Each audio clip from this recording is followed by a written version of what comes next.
தமிழ் ஜோதிட நிலையம் வழங்கும் ஜோதிட குறிப்புகளில் இன்று கடகம், சிம்மம் ராசிகளை ஏன் இணைத்து திருமணம் செய்யக்கூடாது என்பதைப் பற்றி பார்க்கலாம்.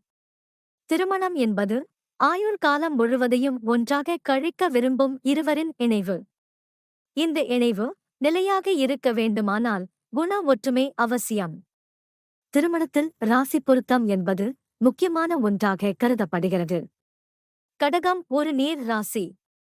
உணர்ச்சி வசப்படுதல், எதிர்பார்ப்புகள் ஆகியவற்றை அதிகம் கொண்டது. சிம்மம் ஒரு நெருப்பு ராசி. ஆளுமைத்திறன் அதிகமாக இருக்கும் ஒன்று. பிடிவாதம், கோபப்படுதல் ஆகியவை சிம்மம் ராசியின் குணங்கள். கடகம் ராசிக்கு இந்த குணங்கள் பாதுகாப்பற்ற உணர்வை உண்டாக்கும்.